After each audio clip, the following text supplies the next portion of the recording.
सभाएं की, क्या लग रहा है सर आपको इस बार? इस बार मुझे लग रहा है कि लोगों का मन है ट्रेंड बदलने का। ट्रेंड हमेशा 5 साल बीजेपी, 5 साल कांग्रेस।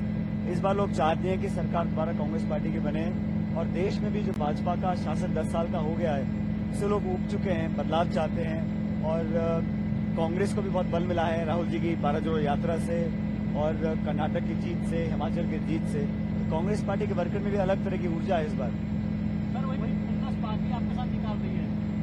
देखिए, जहां तक स्वर्गीय राजेश पायलट जी की बात है, पायलट साहब ने एयरफोर्स में नौकरी करने के बाद जब इंदिरा जी से मुलाकात हुई, उनकी प्रेरणा से वो राजनीति में आए, और जब तक वो जिंदा रहे उन्होंने हमेशा सांप्रदायिक ताकतों के खिलाफ अपनी आवाज को बुलंद किया।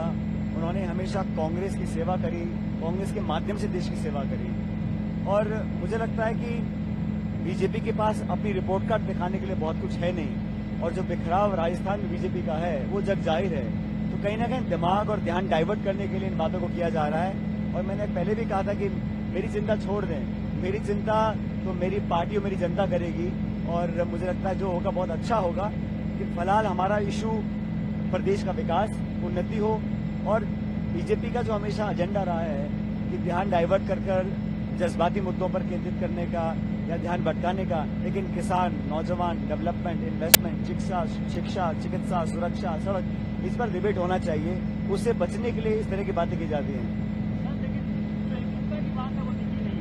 आपने या फिर सीएम ने एक साथ की रैली, सारे रैली नहीं की, कहीं एक 200 साथ नहीं हुआ, तो आपको लगता है कि आज भी आप लोग छोड़ दीजिए? इतना बड़ा प्रदेश है, हम सब लोग मिलकर चुनाव लड़ रहे हैं। मैंने पहले भी कहा, 2018 में मैं कांग्रेस प्रेसिडेंट था, अध्यक्ष था, तब भी हम लोग मिलकर लड़े, तभी जीत हासिल हो पाई। कोई भी एक व्यक्ति ना तो चुनाव अकेले लड़ा सकता है, ना जिता सकता है, ना हरा सकता है। जब तक पूरा टीम, पूरा परिवार साथ नहीं आता, चुनाव नहीं जीत सकते।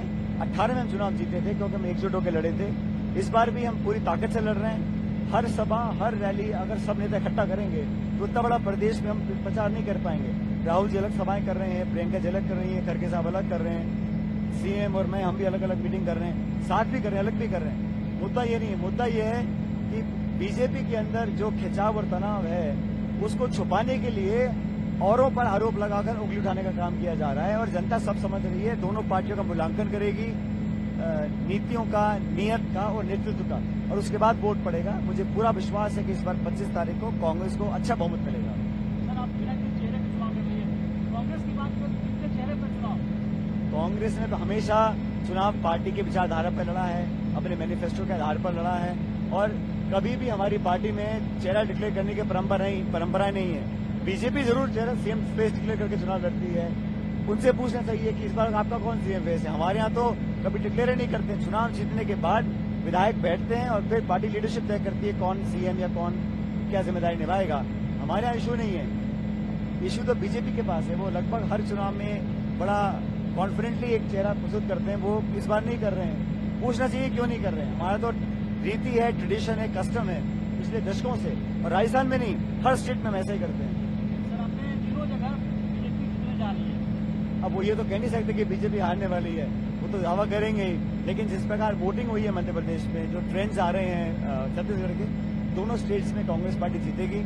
राजस्थान में भी कितना भी जोर लगा लें, लेकिन मैं मानता हूं कि जो बीजेपी का कैंपेन है, जो स्टेट लीडरशिप है, उनके कैंपेन में दम नहीं है। और इतना ताकत, इतना संसाधन, इतनी मेहनत करने की जरूरत इसलिए पड़ रही है क्योंकि पब्लिक में ट्रैक्शन नहीं है। और कांग्रेस में मुझे लगता है कि एक बदलाव पूरे देश में हो रहा है, उसका फायदा हमको राजस्थान में मिलेगा।